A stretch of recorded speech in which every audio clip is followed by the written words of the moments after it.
Welcome to the LOGSTAT, the Army's premier podcast on all things sustainment, where we analyze new developments, discuss current trends, and forge the path ahead for the next generation of sustainment soldiers.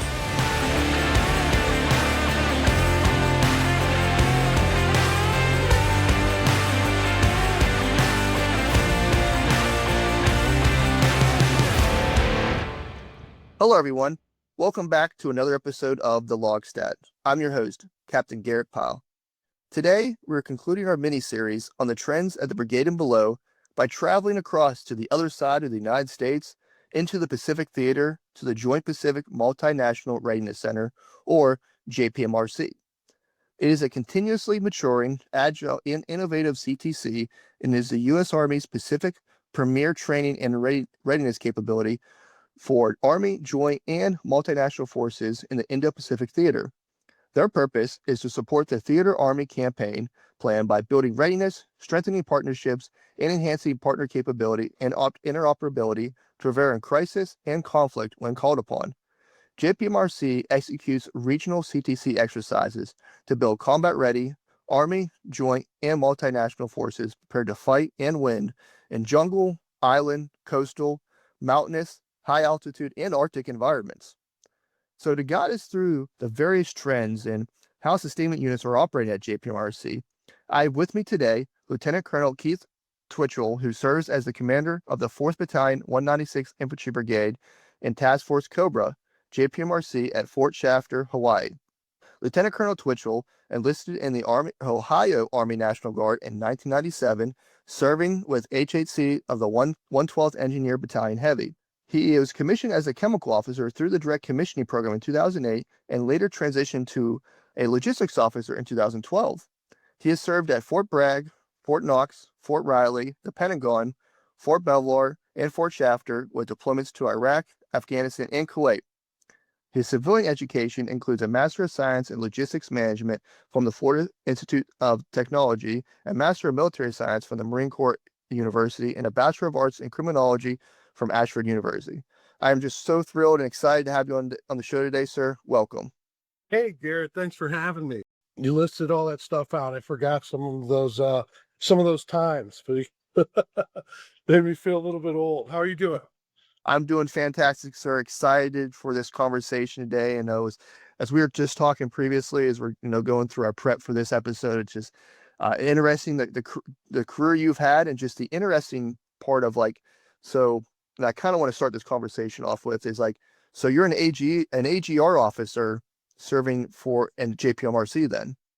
Absolutely, yeah. And I'm kind of a one-off. You don't hear that very often, and sometimes I like to fly under the radar, but I'm actually very proud to be an AGR officer. So I'm a Compo 3 Army Reserve AGR officer, which I'm Title 10, just like all the other officers on the team and AGR personnel. But it's CSL Select, and as a logistics officer, we used to have about 4 command positions that we were kind of all jockeying for, and we're kind of down to 1 now. So and this is it, and this is the one that everybody wants. I mean, it's the show for sure. But yeah, unique experience. I've gotten to we talked about it a little bit before. I've gotten the opportunity to be stationed on active duty bases, but also even near where I grew up in Cleveland. I was in Pittsburgh for almost 3 years with a deployment in there as well. But yeah, so it's kind of like all over the place. Worked at HRC as chief of AGR session, so that was a unique experience. I've been at Fort Belvoir as a log cap Battalion XO. I've also worked at the Pentagon as an operations officer in DAG3. So a little bit of everything, So I'm actually, sometimes I sit back and you're an enlisted soldier all those years back and go, see yourself as a battalion commander. Here in Hawaii, I would have said no way. But I'm happy to be here, man. Every day is a blessing. I'm surrounded by amazing people that just it's hard to not get motivated with the team we've got out here. And you just gotta work and get better every day, like my commander says, and just, you owe it to everybody out here. So yeah, thanks for having me.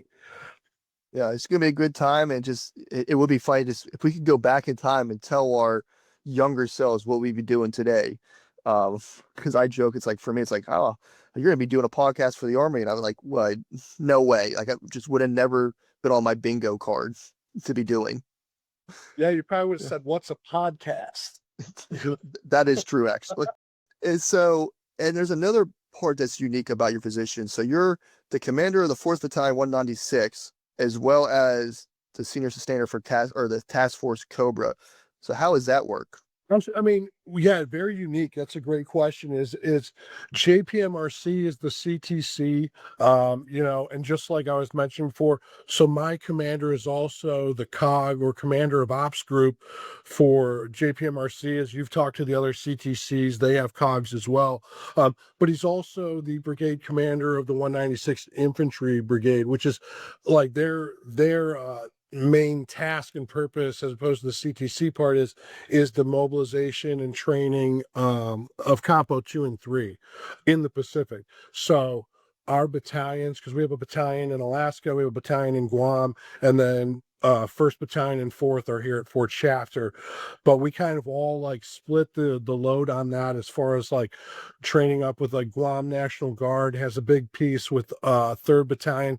We've got Army Reserve and National Guard here in Hawaii. And so sometimes they ask for mobilization support. We're trying to like build that relationship every day. So whether we're going to their battle assemblies or we're going to their AT and helping to get them into our exercises, that's kind of been my thing, is I've really, really tried to bolster that relationship, specifically with Compo 3 and the sustainment units, to try to get them into our exercises. And when we do that, we've had, sometimes it's not easy because they have a lot of scar tissue from before, and you've been around this too. We're like, hey, we're going to invite National Guard or Army Reserve, and they're like, we don't want to be Op 4, or we don't want to be gate guards or work in the chow hall.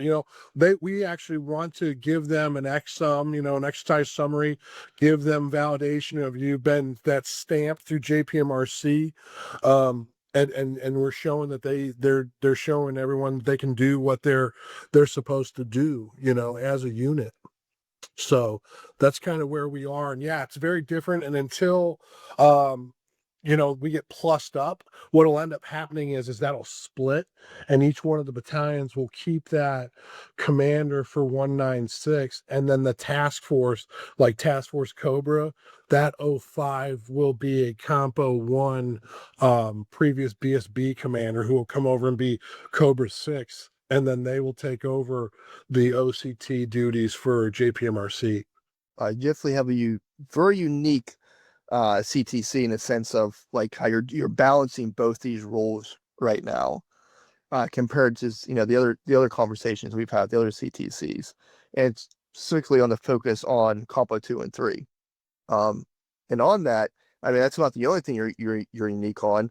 Like I mentioned at the beginning, like you're training so many different environments. I mean, the biggest ones we think of is like the jungle or the island compared to the Arctic. Like that is two very extreme climates and environments to operate of. So how does your team balance that?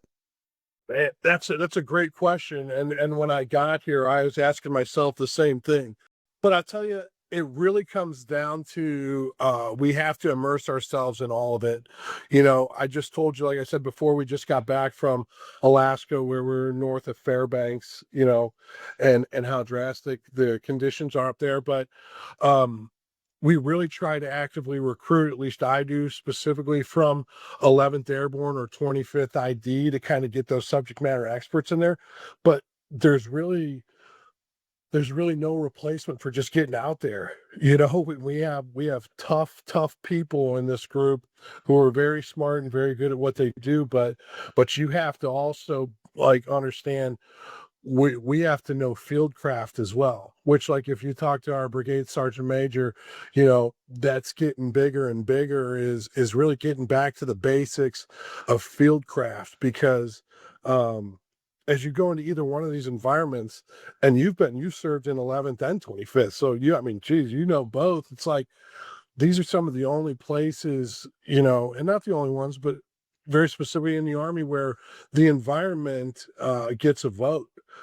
And they can definitely have impacts, and some of them are safety, and you have to be tough, and you've got to have good NCOs and good leaders, that are paying attention to everybody. But I'd have to say that you just have to get out there and embrace the unique challenges, because they're not just for the training units.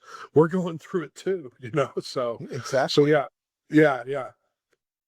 So like when you're OCs, they have to be trained on all these, like we said, the jungle environment as well as the Arctic environment. So I can't imagine like what that's been like for your OCs. Like they're training in both environments, so they got to be such experts and so on their craft because I mean they can go anywhere now, especially after they leave their OC roles. Yeah. No, that's a great point. And even this, like, I think we've got 5 weeks now, Garrett, and we'll be in the Philippines for a month. So and you're gonna be that's 90 degrees, 100% humidity. And you're out there. I mean, these are where specifically sustainment has real consequences, you know. It's like that 11th, where you're in the 25th and we're operating on Oahu or something. It's like, hey, you're pushing class 1 and water and water and water. You're in Alaska and it's fuel. They can melt the snow, but it's a lot of fuel. It's very deliberate. It's very slow. But then you get out to the Philippines. I mean, just sitting still. If you don't have water, I mean, you're in trouble. So yeah, it's tough environment for sure. And then in Alaska you deal with, well, technically you're surrounded by water with all the snow, but everything's frozen. That Yeah. Those guys, I don't know how they do it on a day-to-day basis. And that, you know what? Going back to like the original part of the questions, we're never going to be more of an expert than those training units, because that's what makes us different too with JPMRC. Like RC, we're like a mobile CTC, so we're always at an away game. So like we're in your training box, if that makes sense, which makes us different than say a JRTC, where they own the box and they own the environment, if you will, to an extent. And even the scenario where the lead trainer for this is the division commander for us, and they can change that scenario if they want to get after the training objectives, of theirs for that brigade. Well, then we're the best dance partner there is, because we'll make that happen, you know. But we're never going to really be, I would, and I hope not, as much of an expert as those soldiers and officers is in those environments themselves. They're living it every day. I mean, you go to Alaska and start telling, the soldiers that are in the box, something about fieldcraft. I mean, you got to kind of listen. You got to be a good listener too. yeah, getting that is something that's very unique is that these units, especially like the 11th Airborne, like they have home field advantage, because that's what they live and breathe that. I mean, so much throughout the year, just constant Arctic operations. So, whereas a lot of units have to travel to their CTC, they have to go through that whole entire process of setting up rail or setting up movement and doing the travel. It's like NTC or JRTC. It's like there, it's, hey, this is our home field. We're going to move out, either from Wainwright, or J Bear to the training exercise. So that's a very unique thing that the 11th gets to do, because I mean, really, it's the pinnacle of Arctic environment, for our forces up there. Absolutely. And I tell you, if you've never been there as like a logistician, um, it's hard to describe. Um, and the conditions are so extreme, and the problem sets are completely unique to these units. I mean, it gets very difficult to try to be like, hey, you guys got to follow doctrine here, man, like, and do this and this. It's like, well, there's a way of surviving. I mean, I don't know if you worked in DTA or if you were at the Yukon training or the YTA. I've done You both. did both. Yeah. Like, they're both completely different animals, and they're only about an hour and a half apart. But like, can't really OC one the same as you would the other. So you kind of got to get creative to help them get after, we're just trying to make them better, and as like an OC for a BSB, I always try to start off the training unit by telling them, like, I'm not here to play gotcha games with you or go, make a list here and check things off and go, you are, you can BSB now. Like, that's just not how we are. And my team is just, we want you to get better. And if that's 2 or 3 things that can help you get after training objectives or just get better as a whole, communication, analog products, this kind of stuff. I mean, we just want them to get better. So that's really our focus when we're in these kind of environments, because there's just so much to take in, Yeah. And he brought like one thing that we talked about when I was serving up in Alaska is like, hey, if you can do it in the Arctic, you can do it anywhere. Because it truly is the environment's trying to kill you. If it's the cold they're or saying that up there. They're still saying that up there, by the way. because it's true. Like, I mean, you're fighting the cold. Like, it's like, okay, I go in, I think, oh, finally, I get a hot chow. I go up, I grab my hot chow, I walk outside, it's frozen. It's like, Yeah. No, I mean, everything is just more deliberate. The planning needs to be thought through, way more. Everything is just, from your field craft, but maintenance, maneuver, everything is just a little bit slower, and there's just bigger consequences around the corner. So it's like, yeah, it's just hard to describe, but you're right. They make it work. I mean, you've been through it, and it's something to see. exactly. And I know, we've been talking like you just got back from the most recent JPMRC exercise in Alaska. So anything else you can, add to that from your experience from that exercise?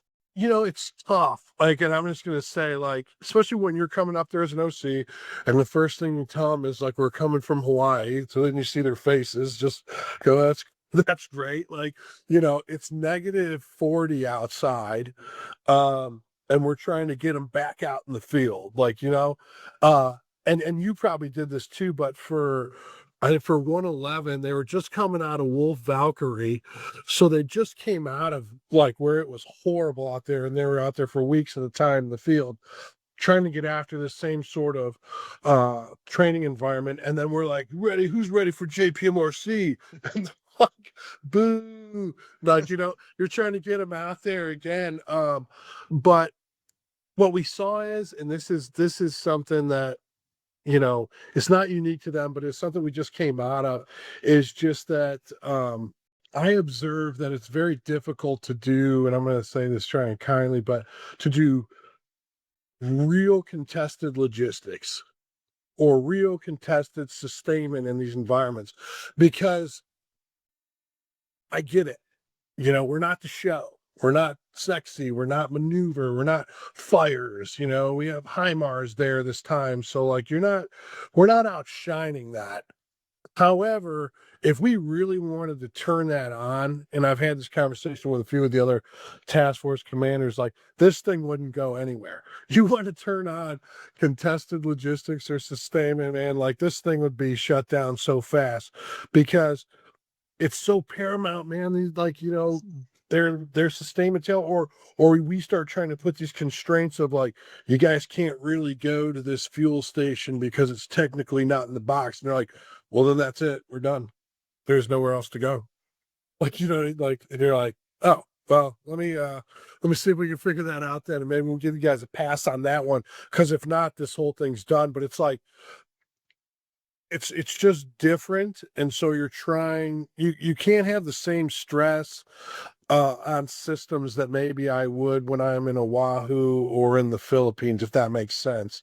But you're still trying to be like, you know, you're still trying to get them better at their processes and honing the other stuff, if that makes sense. But it's just different. And that's what I would notice there, is just that, like, if you really wanted to turn on contested logistics or something that, or I think the new word is agile logistics or sustainment, it creates some real problems. Like, our exercise would probably be pretty short.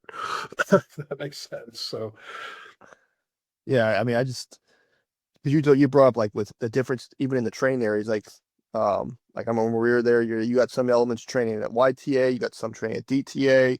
I mean, those are two very vastly different environments you're dealing with. I mean, YTA, that's one area where you really have to watch for rollovers from the ice.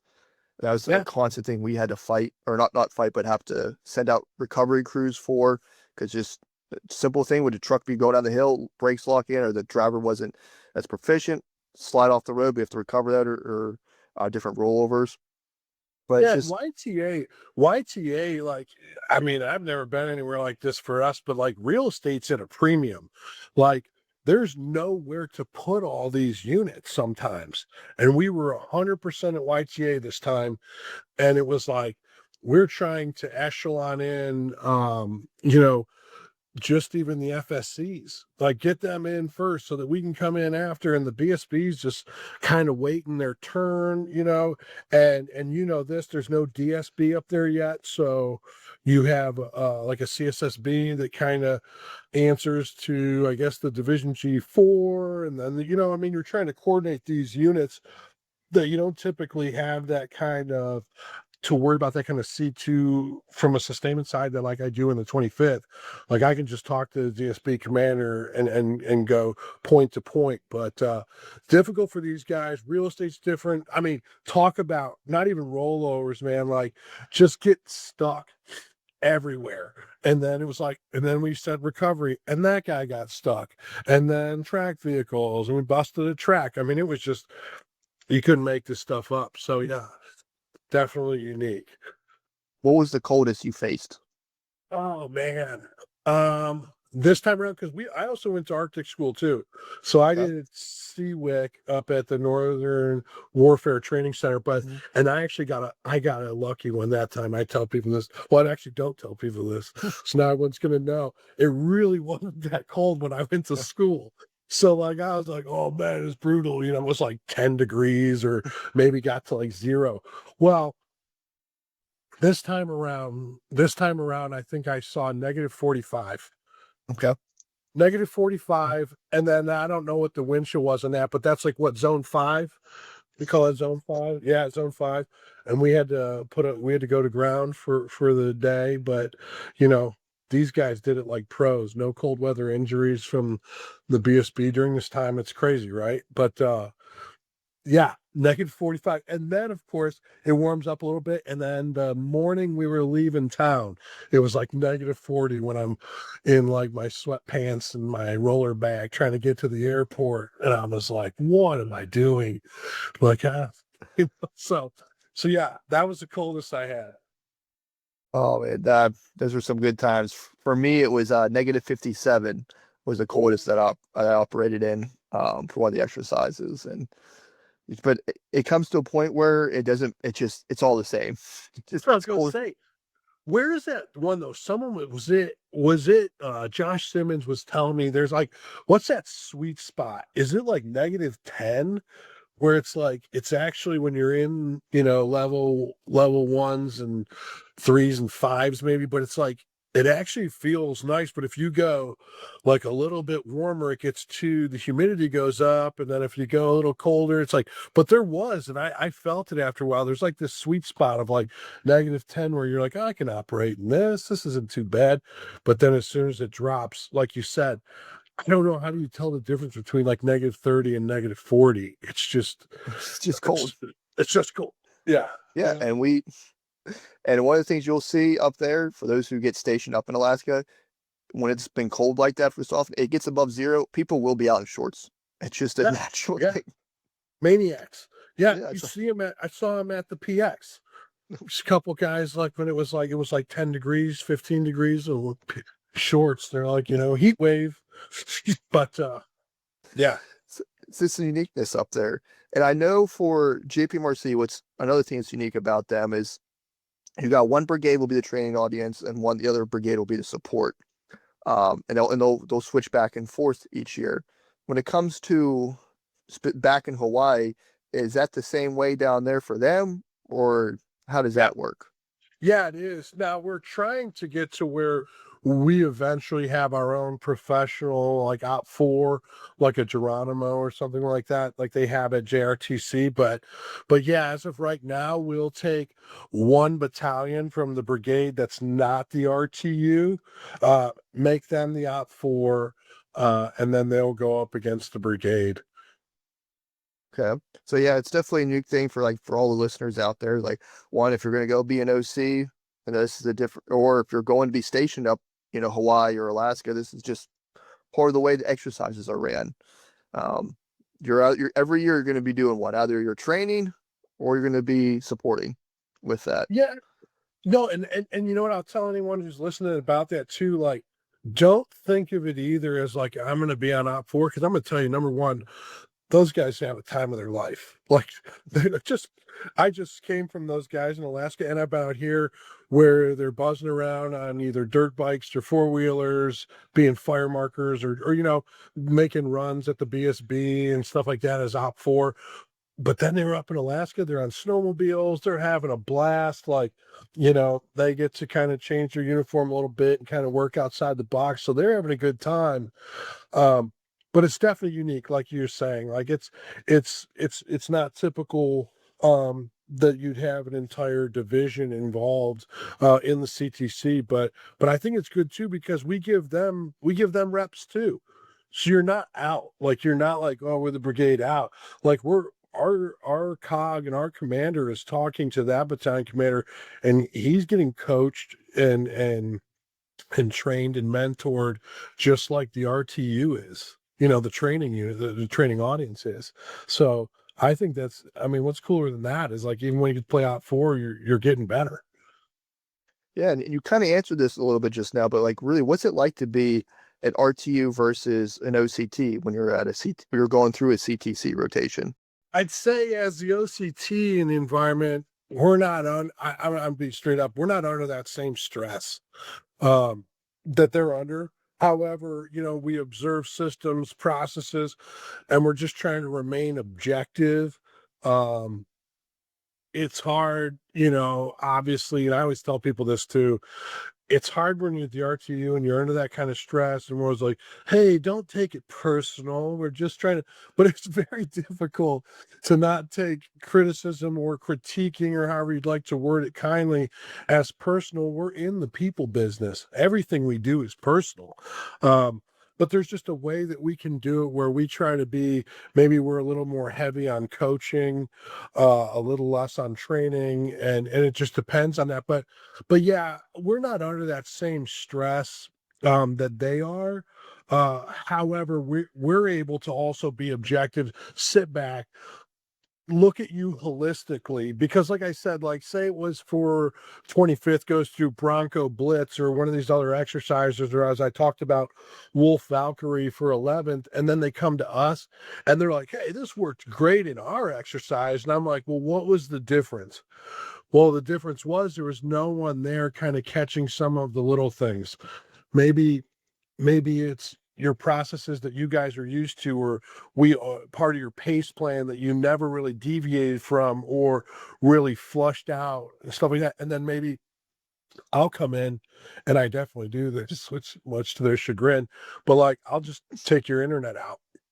How's that? Did you guys do that during that exercise leading up to this? Well, no, we talked about it. Yeah, well, how was it when I did that? But I also did it when we were in, like, battle period 2 of JPMRC, and you guys have a lot of stuff going on, and I just kicked your teams, or you're only operating off of Maven, and I just shut that down because I want them to flush out, maybe like using analog products or FM. God forbid we use that between our nodes and stuff like that. Um, but yeah, it's different. If I was to sit there and go, oh man, we get it, we're in there, that'd be a bit of a embellishment. We're in the environment with them, but they are definitely under a different level of stress than we are, if that makes sense.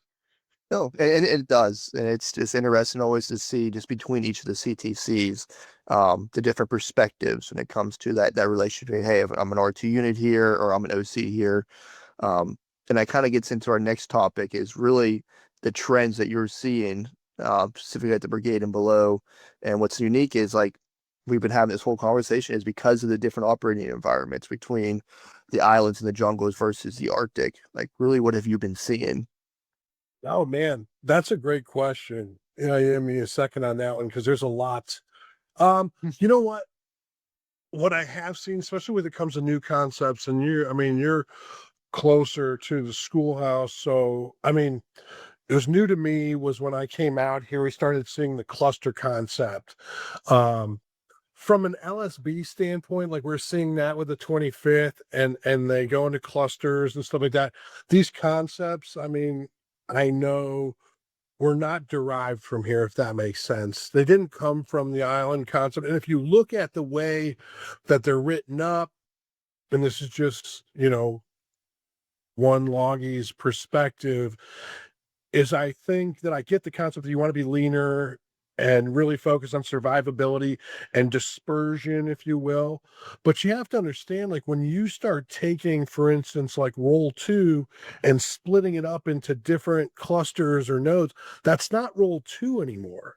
Because roll two is these capabilities. It's all the things that encompass roll two. And now you basically have three roll one pluses. Um, and then what happens if this one's taken out?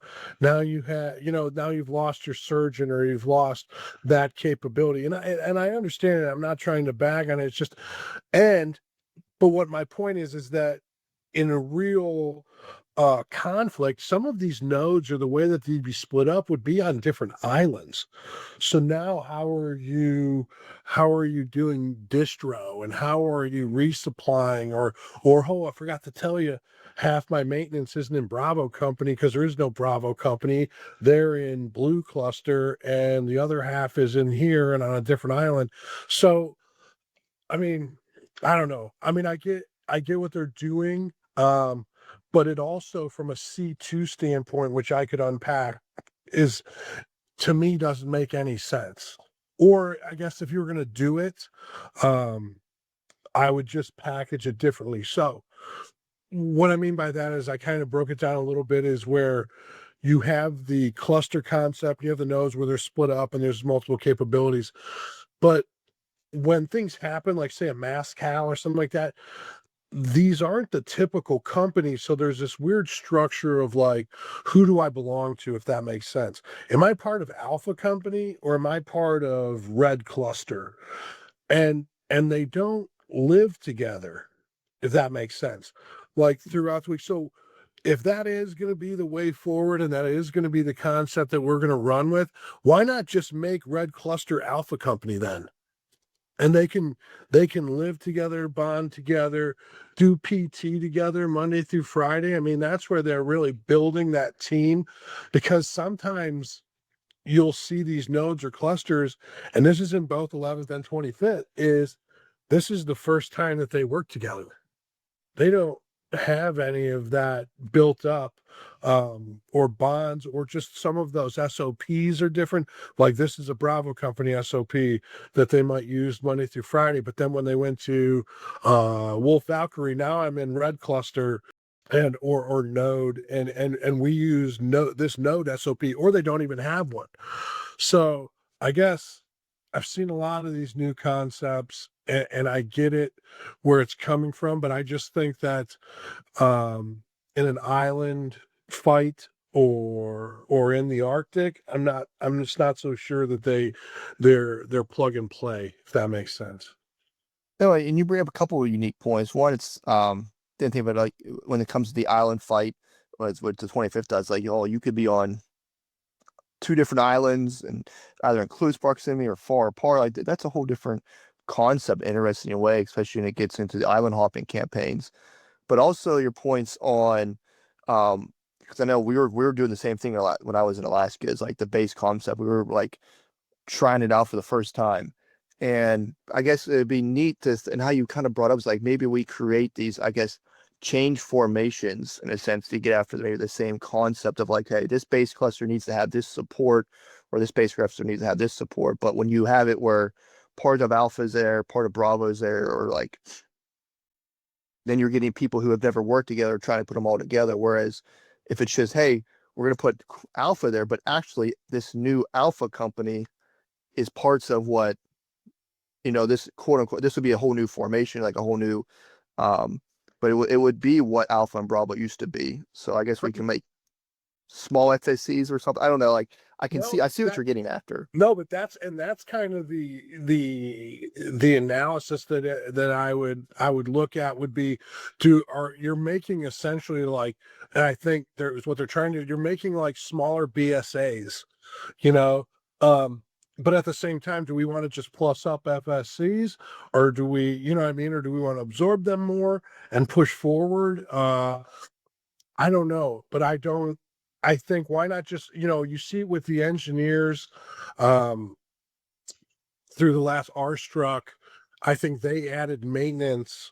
I think it was maintenance to the engineers, and I'm going to say this wrong because I'm old school, but it's like the KEC-I, the way they call an engineer company, but they plussed up with like maintenance capabilities. So it's like if you're just trying to get after having 3 different locations that have all the capabilities of a BSB, well then just make the companies that way. Like Charlie Med doesn't have to be Charlie Med. It can just be Charlie Company with a little bit of everything. An Alpha Company can be a little bit of everything, because I don't know, just from a C2 standpoint, it's like that would have to be weird, and I hadn't deal with it. So, but some of the commanders had a problem with it, some didn't. Some were actually very adaptable. But to me, it's like if I'm Alpha Company commander and I have these 100 troops throughout the week, and then when we go to the field, though, I only have 30 of them, and the rest of them are dispersed everywhere. I mean, then what's the point? I don't know. It just Yeah. seems like just make that the company. That's what it kind of gets into the concept of like you're seeing firsthand a lot of things when it comes to transformation and contact, or TIC is what we're referring it to, and how things are changing. These new formations, how they're, as you brought up, the LSBs, and that's the whole point of this is especially the concept of continuous transformation, and in transformation contact is learning as we go and seeing what's going to work, what doesn't work, and as we've gone through TIC, formations have went back and forth. Some units are trying it one way, another unit might be trying another way just to see. Um, and I know sometimes it's not going to be a one size fits all solution, especially from, what I've seen when I was in Alaska. I know there's a lot of stuff. Well, this formation works in the desert or it works in this environment, but it is definitely not going to work in Alaska. So giving units that freedom to um, adapt their formations on what's best going to fit their operating environment. And I'm not saying that like I have the answer on like all. I just can tell that like if we have this new way forward where we're going to do this with these guys, then just allow them to cut it however they're going to slice it, but then just say, all right, now that give them the freedom to make that the unit, if that makes sense. Which you and I have been through that. Like it's not like any of these kinds of changes from a force management standpoint are going to happen tomorrow. So I think it always takes like 2 or 3 years, like a palm cycle, but they're living it. And that's why I always tell people is that the heart of having professional discourse, eyes with, us talking on this podcast or people writing, articles, getting them published in their professional journal, is just having that dialogue, having that conversation so that we can share our stories, share this like, hey, this is what I saw as you're doing right now. You're telling, hey, these are the trends that I saw. Maybe this is a good way we could do it. This is maybe a better way, or I don't think that's going to work this way, so that things and decisions don't exist in a vacuum, and people can like all come to the table with like, okay, these are some good ways to do something based on, these different, I'll say trial and error, but just what we're going through when it comes to training. So it's good to have that we're having conversations like this. And then I always implore people, get out, like for all those who just went through JPMRC in Alaska and like the different exercises in Hawaii, write about it. Tell your story, because that's how we're going to continue to get better and how we want to develop through TIC and continuous transformation. So one of the questions also that I ask, I've asked each of the CTCs, I know there's a lot of things that go into a unit being successful, uh, not only in a CTC rotation, but in any operation they're faced with. And this starts before a unit even hits ground with planning actions. Can you like walk us through what you've seen when it comes to units through their planning actions before they even hit ground? And like this can be from their administrative actions to like their training glide path. No, and that's a great point. What I try to do, and I did this last year, was the current BSB commander that we just OC'd. He was on the other side, obviously, when I did 725 um, at at the other training last year with 11th.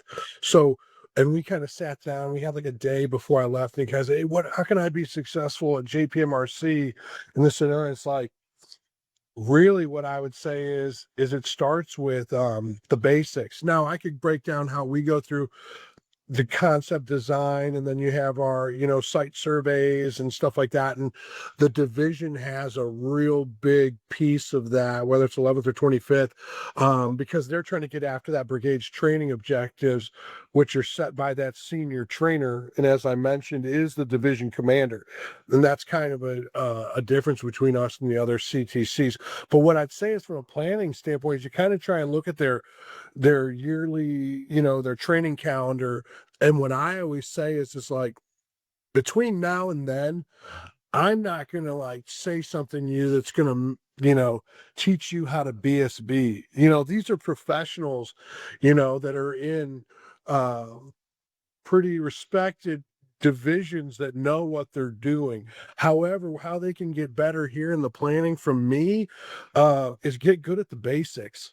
You know, sometimes they're worried about these concepts or how they're going to look on paper or this, that, and the other. It's like, good man, go back to the basics: shoot, move, communicate. Well, I like to coach hard on get after producing analog products, because and different types of communications up and down the chain, in case we decide to turn out the lights, and stuff like that. And then, because you have to remember too, we're not doing this, or really the CTC, in my opinion, for that battalion commander or for me. They're really doing it for these junior soldiers and junior officers who've never seen the whole thing work, in a deployed environment. And you're trying to flush through these things, and they want to get through the exercise, but really, if they can get really good at the basics, you know what I mean? Like I said, analog products is huge for me. Get that log cop that's accurate between the SPO, FSCs, and Brigade 4. I mean, you're killing it if you can do that. And then, you know, stay nested with the maneuver plan. I mean, I can't say this 100 times. Like, what are they doing in 48 hours? And how can you get that, where you're getting ahead of them. If anything, you're never truly going to be ahead of them, but you're trying to really forecast that sustainment for 48 hours, 72 hours. Are they going into the defense? Are we going to get hot on class 4? It shouldn't be a surprise, you know. But getting back to your question, I'd say, with the basics is like quartering parties, doing location recons, fighting position placement, cover, concealment. Um, when was the last time you reacted to IDF or direct contact, and you're not just sitting back like and going, "We're sustainment, stuff happens." Like, no, I mean, you these exercises will teach you that you need to plan for that kind of stuff too, and we stimulate them that way, and actually soldiers love it. Soldiers love to be engaged directly by the op 4. I mean, you talk about some smiles in these kind of spaces. I love it, um, but sometimes, things get in the way. You've been in these units too, where change of command, and this person's priorities now are this, and we're getting this new sergeant major, new first sergeant. They don't want to go to the range so much, or we don't have the ability to, or, listen, you're going to have to assume some risk on some things. But, but, uh, but if you want to be good at this or get into you have to plan those things out. That has to be part of your planning a year out, is that this is how we're going to get after the basics. And I've seen the units that are good at the basics are the most successful units we have. And it makes, you know, our team's job so easy, because we're kind of just sitting back, tweaking the little things, like, hey, when was the last time you updated those SOPs? And we're checking licenses, to make sure you have night driving on there. I mean, sounds small, but those little things build up, and that's how you really can sharpen them up. But yeah, like if they can get good at the basics and they have that planned out a year out or so, I mean, get away from this leading through team stuff, and get back outside. So yeah, that's what I would recommend. Get away from the desk officer. I Get out know. there. Um, and Uh, and on that, you bring up a lot of good points. Specifically, like the first time you're doing something should not be in a CTC rotation. no, no, You need to a be doing long a lot of time. training. Yeah. A long time ago, even during the week, I remember as a soldier, we would just go and take the tents out just in the morning, pop them out, fold them back up, put them back in the truck and come back to the motor pool. So it's like when we went out in the field, that kind of stuff was a joke. We were just getting antennas set up. Comma was up quick. We're already in our fighting positions. We've got everything. Range cards. Oh man, people do range cards, stuff like that. But it just gets to be easy secondhand, but you got to do it. It becomes muscle memory. And it can't be like you said, like this is the first time we've ever shut off the computers or had something like this happen. The more you do, leading up to it, as you said, like the year out from your rotation, the more successful you're going to be with that. And that kind of gets into my next topic is like, can you want to walk us through like what you've witnessed when it comes to command post operations and the sustainment fighting products? Um, yeah, I mean, it's kind of all over. But what we've seen a lot has been a major reliance on digital products, specifically on that log cop, like I talked about, whether it's on Teams, a lot of wicker chats, a lot of Teams chats up and down the chain. We try to coach hard, like I said, on producing those analog products. Um, and sometimes we have to force feed that by turning out the lights. But yeah, we've seen that a lot. Like, you know, that reliance on technology. And I tell you, it really stung them this last rotation. They were operating off of sipper teams, and they only had one system to use, and it was at the battalion.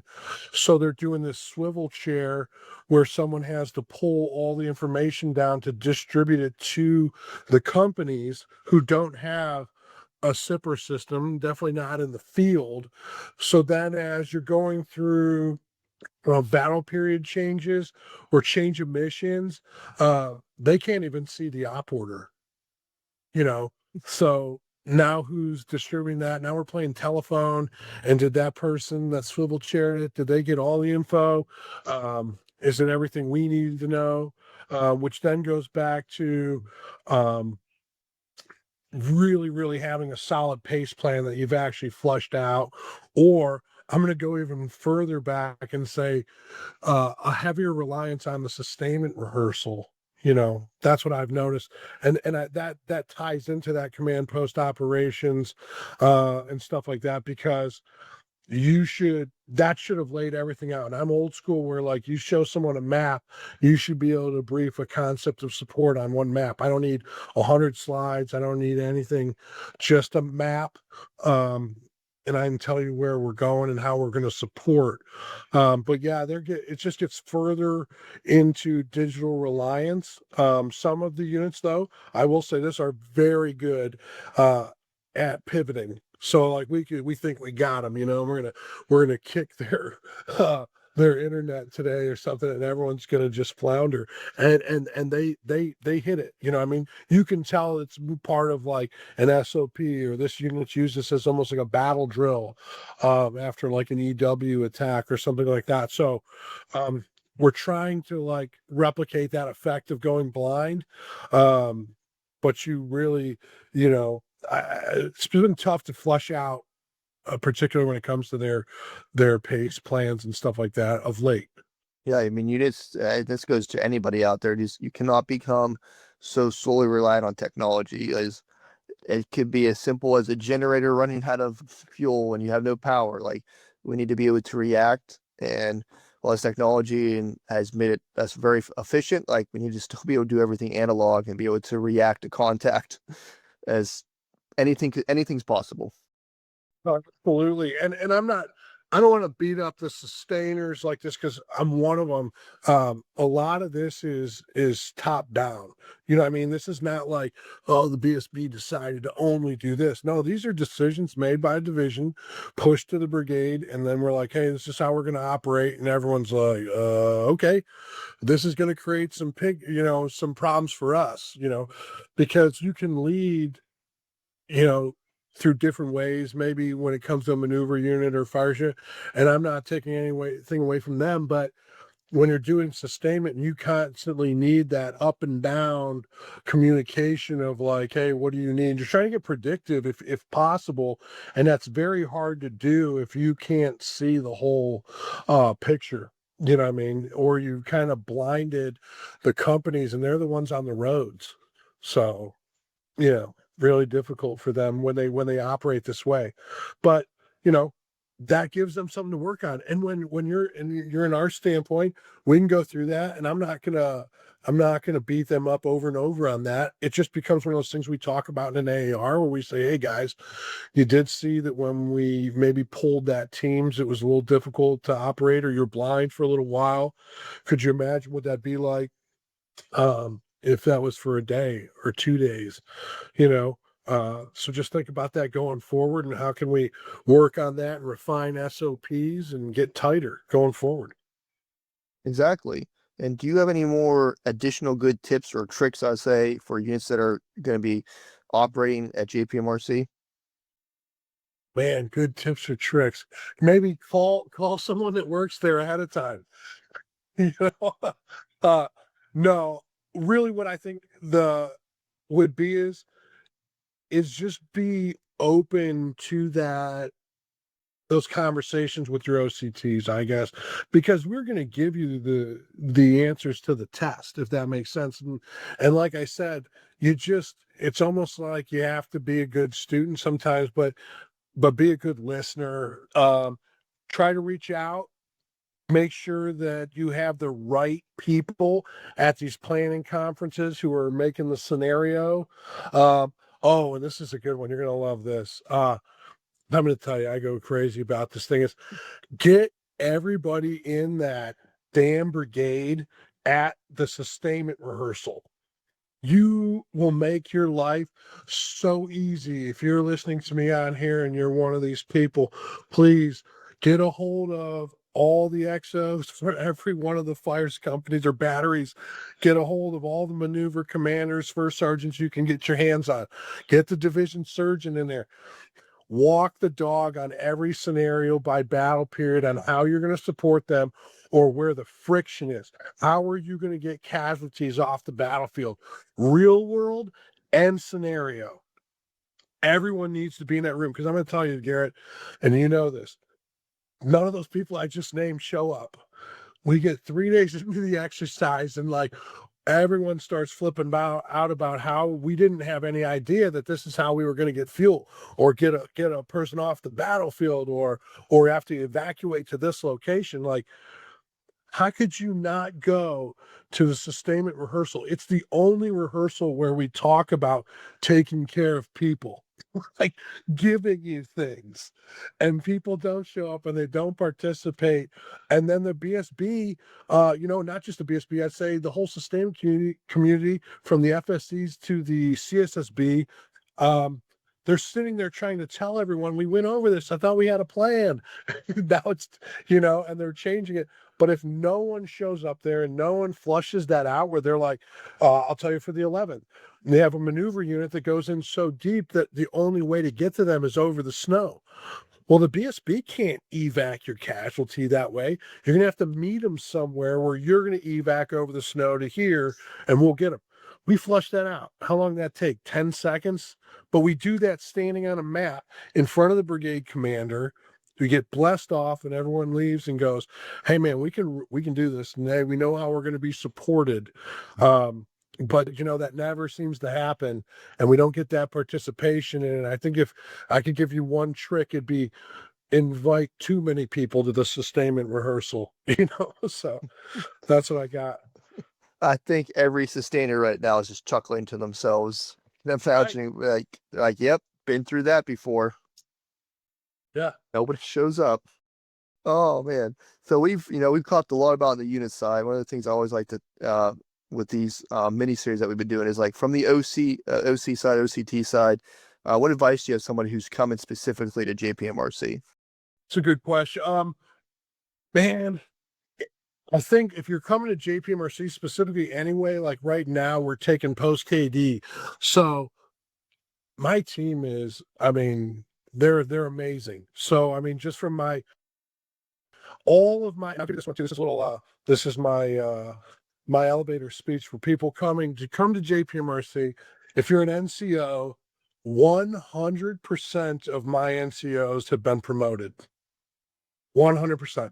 I've been in command a year and a half, and I have two that are on the promotion list, but they're like number 10 or something like that. Every one of my NCOs has been promoted from E6, staff sergeant to sergeant first class, or sergeant first class to master sergeant. I've had two, which I'm still got some scar tissue over this. The brigade took two of my master sergeants to be the new first sergeants, one for JPMRC and one for 196th Infantry Brigade. So like, yeah, I'm blessed. Yeah. Like, congratulations. But these guys are great. And what I'm saying is what you can do coming here is you're already good at what you do. But what I always tell people is to make that 100% of an OCT here, to me, is like 50% knowing your job cold, which these men and women do. I mean, they come here and they know they're coming out of command or they're coming out of platoon sergeant. They know the doctrine. They know what it looks like in the field. That's why I try to heavily, if I can, recruit people with either 11th or 25th experience, because that just makes us so much better right off the jump. But then I'd say that other 25% is you better be doing PT, and you better look like a professional soldier, because you're in front of the training unit. You have a lot of eyes on you. People are always looking at you. They're always critiquing you. You're the OCT. Well, it's like, who's this guy to tell me if he, looks sloppy or doesn't know or hasn't done this or that. So 25% of that doing PT. Plus, if you don't have PT and that positive attitude, that you can't go to these environments and survive. You're not going to be like, oh, it's 80 degrees here in Hawaii. 2 days later, you're in somewhere it's a negative 35. So I always say, 50% know your job, 25% PT. And then the biggest 25% for us is you have to be somebody that people want to work with. Maybe, I could use some colorful language, but like, don't be a jerk. That's that 25%. That's that part that really gets you above and beyond the normal, because you can have that 75%. You can have like a guy or girl who's like awesome at their job, and these people, Gary, like awesome at their job. They're awesome PT studs, but man, nobody wants to work with them. Nobody wants to hear them tell them, or the way their delivery is or whatever. I mean, as JPMRC, we're working in your environment. We need to be the best teammates that we can be. I mean, that is from top down. You want to get on my brigade commander's bad side, let them find out that you're a bad teammate, or you're not someone that one of these units want to work with. We will make your dreams come true somewhere else. you know so uh so yeah, so I just that's the total OCT. If I was telling someone that, yeah, be good at your job, do PT, and then be a great teammate overall. I like it. They say shoot it to me straight. Um, but that's true. Like there's a lot of people out there. Hey, they might be good at they know their craft, but they're very bad at their delivery and are not being a good teammate. And that's, as you said, you're out front. You're being an OC. You're out there. You're supposed to help set that standard on this is how this operation is supposed to be, because you're out there coaching them. You're observing them providing that training. So how critical is on how you hold yourself when you're out there. So is there anything else that we missed today that you wanted to talk about?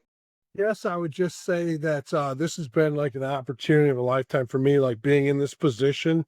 I think the CTCs are changing in the sense that their emphasis on them. So I would tell people out there, I think it's not like how it was looked at before as far as for broadening. We talked to HRC a lot, and I think that this CTC is getting a lot of traction. If you want somewhere different or you want to travel and really see the Pacific, this is the place to be. The only other thing I would say is, and this is something that I started noticing when you and I were kind of flushing this out about, especially out in these environments, is I think is our approach to logistics and aviation. I never really touched on that, but it's something I'm kind of been thinking about is like are emphasizing on that integration because aerial delivery and stuff like that, we sometimes touch on it, we sometimes do it, but and I don't know where that goes, where we maybe start tying in more aviation into a sustainment brigade, uh, where with that goal of like creating a more agile and like responsive force, if that makes sense, because we just would need it. If you asking me what I would think, and I'm not talking about from a CTC standpoint, I'm talking about just in an Army sustainment focus in the Pacific, we're going to have to be way more tied in with the other services, specifically Marine Corps, Navy, Air Force, you know what I mean? When we're creating those expeditionary forces, but for us specific, I would say aviation, I think, going forward. So if that's my pitch for going forward, that, and then I always leave the training units with a question or something like that. And I found one with the 11th the other day that kind of came up where I asked them, I said, did anyone from the brigade or division ever ask you where you thought the enemy's sustainment was located? And it's always no. So just something for you there, Garrett, that I always say is that, like, if you want to get after the enemy and you want to get after their sustainment, the way that you'll see in the Ukraine, or how we've always, we've started to see that, and the impact that has on the battlefield today, you may want to ask sustainers where they think that stuff is, whether that's in a fusion cell or something like that. But that's just something I like to always keep in the back of people's minds, is kind of, understanding the subject matter experts may have more to offer from, an offensive or counter logistics standpoint. Something to think about. I like that question a lot. As definitely really get you thinking. And then your other point, when you talk about aviation assets, we'll say, especially out to our listeners out there, we actually are in the midst of planning a upcoming podcast episode about the integration of aviation and sustainment. So, on your point, there is going to be a future episode that we're going to be kind of talking about that, because that is a huge thing we need to be looking at, is how do we better integrate aviation and sustainment operations? Because it's, we talk a lot about some with airborne operations, but there's a lot when it comes to air assault operations and getting things in, especially, I know when it comes to the Arctic, that's a big part of it, of airlifting assets in, especially regions where there is no road. Because dealing with the Arctic, there's a lot of places there's no roads. It's a lot of restricted terrain. So looking forward to upcoming episodes on that. So great. I'd love to hear that. I'd love to hear that. And I'm glad to hear that you guys are tackling that. So definitely be on the lookout for that, sir. And then my final point for you, as I ask everybody, is what is your advice for the sustainment community? Oh man, that's a tough one. Sustainability, it's just, I think we've touched on it today, but I'll just reiterate. I think it's look at all the environments. And then when we're looking at doctrine, or we're looking at making up new concepts for units, understand that Fort Wainwright, what works at Fort Campbell may not work at Fort Wainwright. What works in, Schofield Barracks or in these island chains may not work at Fort Bragg. So we just have to do that and make some adaptable policies, but stuff that makes sense. And don't get away from the basics. That's all I would say. Don't get away from the basics, because as we get more dispersed and the more we start focusing on survivability, you have to know that no one's coming. the maneuver forces are on the move and they're going forward. They're stretched thin as well. And so if you're being harassed by, IDF, or you may have to get a QRF together, and you may need to go on that tree line and find out where that OP is and why are you being spotted. And you're gonna have to be able to defend yourself. So I would just say, as we get more unique and lean out, let's not forget about the basics and that field craft as well, that'll keep these people alive. Well, just thank you so much, sir, for that wisdom. And this has been a very, very fun episode for me today. And just hearing from you and all your wisdom, man, we went over a lot today. And it's made me excited just to even go back and do another JPMRC exercise. So where can people... about that. Hey, you really sold it today. Yeah, no, hey, and I'll tell you, Gary, this is my first one of these, and this was a lot of fun, and I really appreciate the opportunity to tell our story out here, because the men and women of JPMRC are just so, what a good team. I wouldn't have it any other way. So thank you so much. Of course. So where can people find you at if they have any additional follow-up questions then? I'm pretty easy to get a hold of, but you can reach out to me. I'm on Global. It's Keith.D.Twichell, and that's Twichell. I think I'm the only one in there. So reach out anytime. I'm real easy, or you can hit me up on Teams. I'll be in this position until the beginning of July. So even after that, feel free to reach out. I'm an open book, and I just want to make the team better, and I want to win. So whatever it takes. Well, once again, sir, thank you so much for just taking the time to meet with me virtually. And this has just been an amazing, fun conversation. It's just a perfect, great way to close out this mini series on the trends of the brigade and below from each of the CTC. So once again, sir, thank you so much for coming on today. Of course. Thanks, Garrett. So these past 4 episodes examining NTC, JRTC, JMRC, and JPMRC, wow, that's a lot of C's to say, has been filled with so much wisdom, and I hope you all have enjoyed our first mini-series and another fan-requested topic. Please continue to send in your feedback. We want to continue to deliver you the best and most innovative topics for the Army Sustainment Enterprise. And on the concept of the Army Sustainment Enterprise, we'll be launching our second mini-series in 2 weeks on the continuous transformation with the Army Sustainment Enterprise. We have a variety of topics coming to you from the HQDA G4 office for how the Army is modernizing their Army food program, property accountability with Paraline, the next generation of OCIE management with SEAM, and a new era of global sustainment. Now, to learn more about each topic and how they're going to revolutionize the sustainment warfighter, be sure to stay tuned each week as we dive further into how the Army Sustainment Enterprise is meeting the CSA's initiative of continuous transformation. But that is all we have today, folks. As always, sustainment leaders start here. See you next time.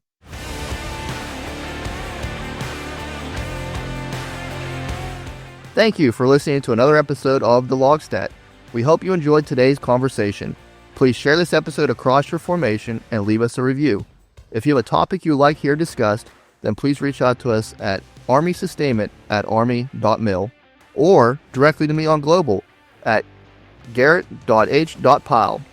Follow us on Facebook, X, and LinkedIn at Army Sustainment. We'll see you next time. Sustainment leaders start here.